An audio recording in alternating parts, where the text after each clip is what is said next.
Okay, so in this chapter, and basically in this part of the chapter, this is the second video from the chapter, we will study what are dates in history and basically how do we categorize dates in history. So there are two simple categories. Okay, for some events like battles, specific dates can be assigned. Okay, like the revolt of 1857 or World War.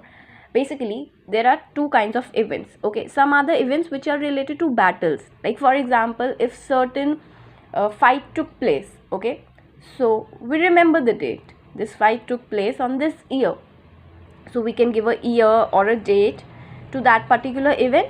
Okay, now for example, for some processes there can be no fixed dates as they take place over a long period of time, so we can only assign centuries to them. And what is century? Basically 100 years.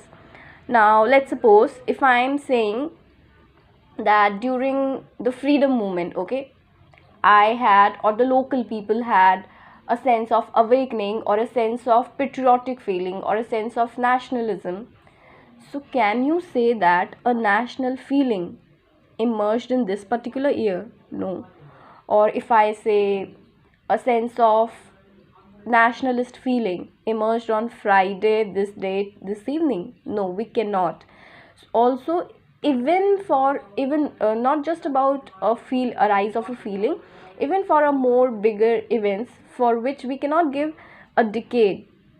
Okay, we cannot assign 10 years like between 80s to 90s, or we cannot assign 2 decades or 3 decades. So for those happenings we give it a century. Okay, like for example modernization took place in this century, so we cannot give a fixed date or a year or 10 decades or 20 decades.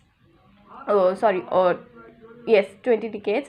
So we give them centuries. Okay, now history is basically divided into three kinds of period, that is the ancient period, okay, very old, medieval period and modern period. And in this chapter we are studying about modern period. Okay, also these are broad divisions, very basic divisions. Okay, they mark how society, economy, culture and politics of one period differ from that of the preceding or the succeeding period. That means if I am saying talking about ancient period, okay, the society of the ancient period, medieval period and the modern period would not be same.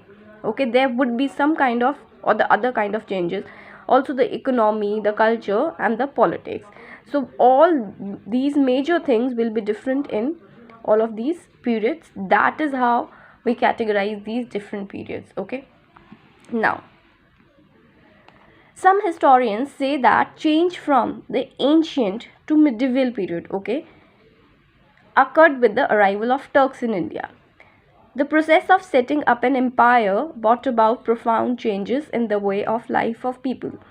Now from history, some historians, obviously historians would have done some other kind of search. Okay, so some historians are basically saying when the Turks emerged in India, okay, so there was a kind of change from ancient history to medieval history.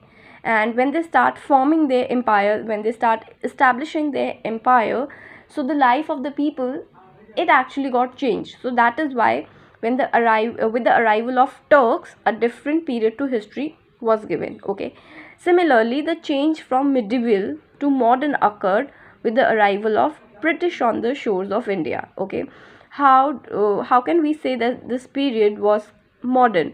So it is generally believed that when the Britishers came, so that period, and when they brought certain kind of change in India, that entire period is marked as modern in Indian history. Okay, now how are divisions of period meaningful in history? This I will explain you in next class.